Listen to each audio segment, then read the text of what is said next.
तो how to master GK या GS, the king maker strategy for all competitive exam by Aditya Ranjan sir, आपके अपने मेरे भाई यहां पर भाई।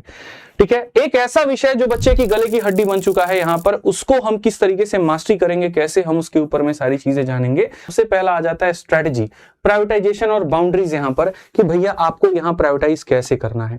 ठीक है, बिल्कुल यहां प्रायोरिटाइज हम कैसे करेंगे जरा समझिए। तो सबसे पहले आप अपने सिलेबस को नोट करना सीखिए।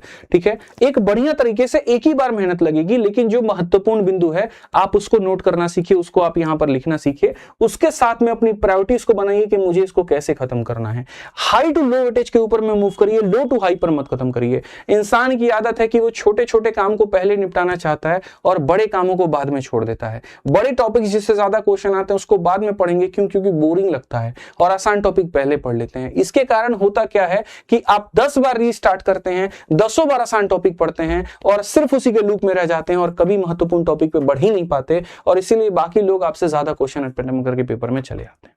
इस चीज को प्रायोरिटाइज करना सीखना पड़ेगा। और तीसरा, जिसको आप थंब रूल कह सकते हैं, आयरन रूल कह सकते हैं, कि मेरे भाई आप एकदम डिसाइड कर लो कि you are not going beyond your list.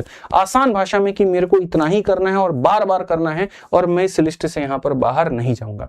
दिमाग को जितना लोड दोगे उतना तुम्हारे लिए नुकसान है, इसीलिए अपनी चीजों को प्रायोरिटाइज करना मेरे भाई यहां पर समझो। दूसरी अगर हम बात करें स्ट्रेटजी बी को लेकर के, द नोट मेकिंग प्रोटोकॉल। देखो भाई यहां पर क्या होता है, एक मैं आपको वास्तविकता बताता हूं।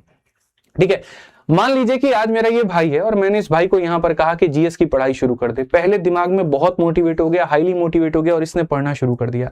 पढ़ने के बाद में ज्योग्राफी उठाता है, ज्योग्राफी में सोलर सिस्टम उठाता है, सोलर सिस्टम पढ़ाया जाता है और ऑन द स्पॉट वहां पर नोट्स बनाना शुरू करता है।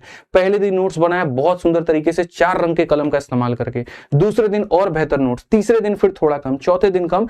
पता चले ज्योग्राफी से हिस्ट्री तक आते आते ज्योग्राफी के ही नोट्स इतने मोटे बन गए कि उसके बाद में भाई ने दिमाग लगा लिया कि भाई अब नोट्स हम नहीं बनाएंगे। और उसके बाद में नोट्स सिर्फ बन जाते हैं तो एक विषय के। 2 महीने के बाद में वापस से रिचार्ज होता है, वापस से मोटिवेट होता है, कोई घर में फिर से रिचार्ज कर देता है, बेटा याद रख सिलेक्शन ही तेरा जीवन का आधार है, और उस पर अगर नहीं किया तो क्या होगा। फिर वापस मोटिवेट होता है, फिर वापस बनाता है, फिर वो नोट्स बीच में रह जाते हैं। भाई जब आपको पता है कि उस चीज को आप पूरा नहीं कर सकते तो आप उसमें घुसे क्यों?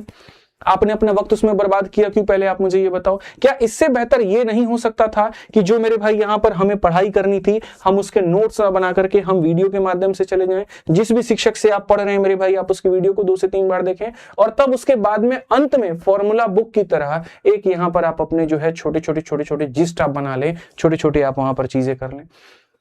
इससे 10 बार रीस्टार्ट करने की भी जरूरत नहीं पड़ती। आप इंपॉर्टेंट पॉइंट्स को नोट करके खाली उनको रिवाइज कर लेते तो काम हो जाता। तो इसीलिए मैं आप लोगों को एक पहले बेहतर स्ट्रेटजी बता रहा हूं कि जीके जीएस को पढ़ने का सबसे सटीक तरीका क्या है।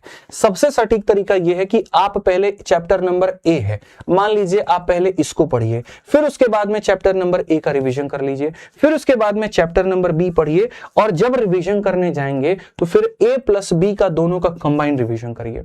इसका मेरे भाई फायदा ये होगा, कई बार आप देखेंगे ए पढ़ने के बाद में ए का रिवीजन कर लिया, बी पढ़ने के बाद में जब गए तो ए पूरा सफाचट हो गया। ये काम मत करिए। जब रिवीजन करेंगे तो आप ऐसा समझ लीजिए कि मुझे जब 3rd टाइम रिवीजन, जैसे या तो 2 चैप्टर का इकट्ठा एक बार या 3 चैप्टर का इकट्ठा एक बार, ए के बाद ए का रिवीजन, बी के बाद बी का रिवीजन, सी के बाद में ए प्लस बी प्लस सी तीनों का एक साथ हम रिवीजन कर ले। इसको कहते हैं स्मार्ट टेक्निक, जहां पर आप एक बार पूरे ग्लिम्स को रखते हैं और चीजों को अपनी मुट्ठी में बांध के रखते हैं और आप भूलते नहीं है। हमेशा यहां याद रखिए, ये गोल्डन रूल है आपका मेरे भाई इस लूप से बाहर निकलने का, ध्यान रखिए।